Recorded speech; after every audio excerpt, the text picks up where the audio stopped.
हर साल 2 नवरात्रि ऐसी आती है जिसका कहीं शोर नहीं पर असर गहराइयों तक होता है, जिसकी साधना दिखाई नहीं देती पर ब्रह्मांड तक हिल जाता है।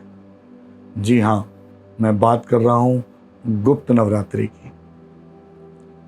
एक ऐसी रहस्यमयी शक्ति की खोज, एक ऐसी रहस्यमयी शक्ति की साधना जो आपकी हर मनोकामना को पूरा कर सकती है।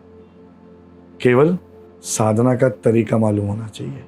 तो क्या आप तैयार हैं इस रहस्यमयी यात्रा में मेरे साथ चलने के लिए? तो चलिए, आज हम जानेंगे गुप्त नवरात्रि के उस रहस्य के बारे में जो सदियों से छिपा है। इसकी पूजा विधि को जानेंगे, तिथियों को जानेंगे और इसके पीछे छुपे अद्भुत रहस्य को। गुप्त नवरात्रि साल में 2 बार आती है। आषाढ़ और माघ मास की अमावस्या से शुरू होकर 9 दिन तक रहती है। यह नवरात्रि प्रकट न होकर गुप्त रहती है, इसीलिए इसे गुप्त नवरात्रि कहते हैं। इसे विशेष साधक और तांत्रिक शक्तियों के साधनाओं के लिए प्रयोग किया जाता है। इस नवरात्रि में दुर्गा के 10 महाविद्याओं का प्रयोग होता है। 10 महाविद्याएं दुर्गा यानी माँ काली के 10 स्वरूप। माँ काली की 10 विद्याएं कहाँ से आईं, कैसे आईं और वो 10 स्वरूप क्या हैं, इसके लिए हम एक अलग वीडियो बनाई है जिसे आप हमारे दूसरे चैनल वेदिका पर जाकर सुन सकते हैं।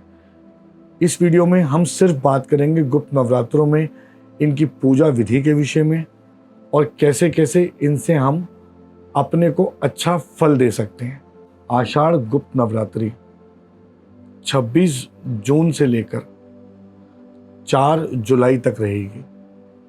इसमें 9 दिन 10 महाविद्याओं की पूजा होगी।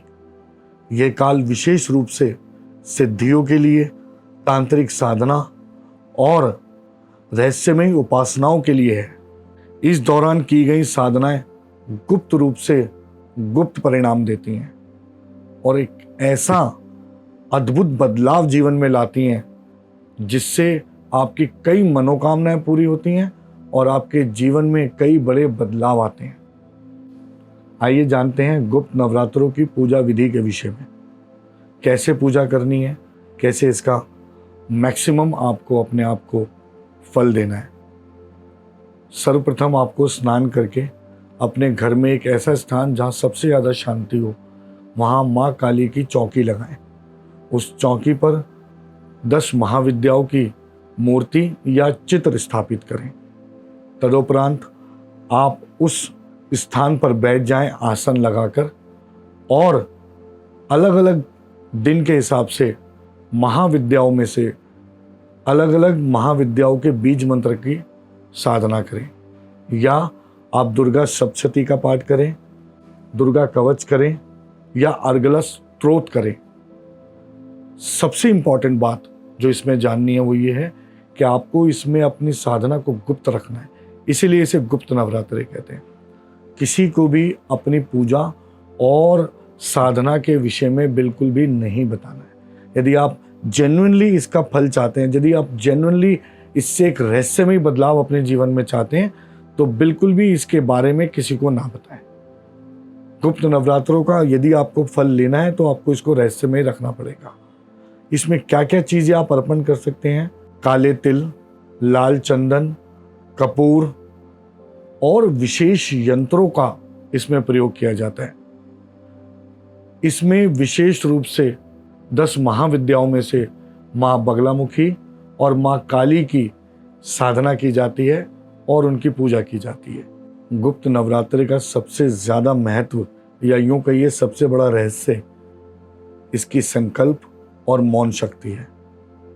गुप्त नवरात्रि की साधना से इंसान आत्मबोध शक्ति, भूत प्रेत बाधा निवारण और कर्ज मुक्ति और शत्रु नाश जैसे क्षेत्रों में शक्तिशाली बन जाता है।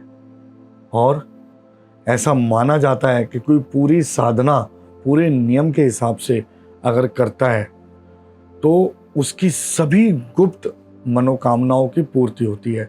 मैं बार बार गुप्त शब्द का प्रयोग ही इसलिए कर रहा हूँ कि यदि आप अपनी मन की प्रार्थना को गुप्त नहीं रखेंगे तो आप इसका फल प्राप्त नहीं कर पाएंगे। ये नवरात्रि एक साधक को साधारण से असाधारण बना देती है। आइए ये भी जान लेते हैं क्या करें और क्या ना करें। सर्वप्रथम जो सबसे ज़्यादा इम्पॉर्टेंट है वो है कि हमें नियम पूर्वक अपनी पूजा और साधना करनी है। आपने अगर मंत्र करने हैं, बीज मंत्र करने हैं, तो आप पूरे 9 दिन बीज मंत्र कीजिए। यदि आपको दुर्गा सप्तशती करनी है तो आप 9 दिन दुर्गा सप्तशती कीजिए। यदि आपको कोई और स्तोत्र करना है तो पूरे 9 दिन वही कीजिए। और सबसे ज़्यादा इम्पॉर्टेंट है कि अपनी पूजा संकल्प लेकर प्रारंभ कीजिए। संकल्प में क्या कहना है? आपको संकल्प ये लेना है कि हे माता रानी, जो भी मैं पूजा कर रही हूँ उसका फल मुझे प्राप्त होवे। मेरी ये मानसिक इच्छा है जो मुझे पूरी तरह पूर्ण कीजिए आप। और इसमें आपको क्या नहीं करना है वो सबसे इम्पॉर्टेंट है। जो नहीं करना है वो ये कि किसी भी तरह के तामसिक भोजन का उपयोग नहीं करना है, किसी भी तरह का दुर्व्यवहार नहीं करना है किसी के साथ, और अपशब्द नहीं कहने हैं। अपने आचरण को बहुत सिंपल, बहुत सादा आचरण रखना है और नकारात्मकता से दूर रहना है। इसके अलावा आप माँ को लाल फूल, सिंदूर और पंचामृत अर्पण कर सकते हैं। जैसे कि मैंने बताया क्या क्या करना है, क्या क्या नहीं करना है। और कुछ बातें हैं जो बहुत इंपॉर्टेंट है, जो बिल्कुल नहीं करनी है। पूजा को विलंब से या देरी से नहीं करना है। उसमें किसी भी तरह की अनियमितता नहीं रखनी है। उसे रेगुलर और एक ही टाइम पर रोज करना है। दूसरा, किसी को भी अपनी साधना की और अपने मन की इच्छा की बिल्कुल भी जानकारी नहीं देनी है। इसे पूर्णतः गुप्त रखना है। और क्या नहीं करना है? किसी भी तरह का अंधविश्वास ना फैलाएं और दूसरों की श्रद्धा का मजाक ना उड़ाएं। तो दोस्तों, ये थी जानकारी 2025 के गुप्त नवरात्रों के विषय में।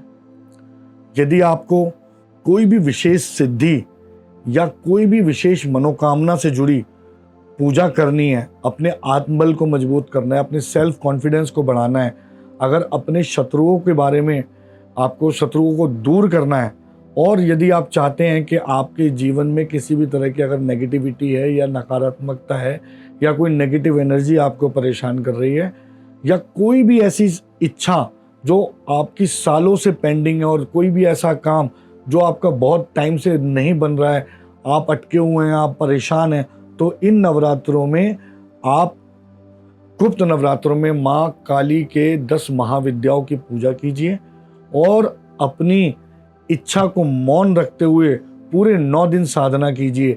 आपकी हर मनोकामना जरूर पूरी होगी। कोई भी पूजा केवल तभी सफल होती है जब उसमें आपका पूर्ण विश्वास, संयम और साधना मिल जाती है। मैं हमेशा ये बात कहता हूं कि बिलीफ सिस्टम से रिजल्ट आता है। अगर आपके मन में द्वेष है किसी के प्रति, पूजा के प्रति शंकाएं हैं, यदि आप खुद अपना पूरा मन नहीं लगा पा रहे हैं, कई बार मैं लोगों को देखता हूं, पूजा हो रही है, घर में वीडियो चल रहा है, पूजा चल रही है, किसी के मोबाइल से आवाज आ रही है, पूजा चल रही है, लोग बीच बीच में पलट के आवाज दे देते हैं। ऐसी पूजा करने से अच्छा है ना कीजिए। क्योंकि अगर आपका मन ही आप परमात्मा को अर्पित नहीं कर पा रहे हैं, तो आप उससे किसी भी तरह के फल की मनोकामना बिल्कुल मत कीजिए। अगर आपको ये वीडियो ज्ञानवर्धक लगी है तो इसे लाइक कीजिए, चैनल को सब्सक्राइब कीजिए और ज़्यादा से ज़्यादा इसे शेयर कीजिए अपने दोस्तों के साथ, परिवार के साथ, रिश्तेदारों के साथ। हो सकता है आपसे कहीं ज़्यादा इस रहस्य की ज़रूरत उन्हें हो और उनके बिगड़ते हुए काम बन जाए। आज के लिए बस इतना ही। अगर आपको इससे ज्ञान मिला है तो कमेंट में जय माता दी लिखिए और हमारा हौसला बढ़ाइए। जय माता दी। माँ शक्ति आपकी सभी मनोकामनाएं पूरी करे।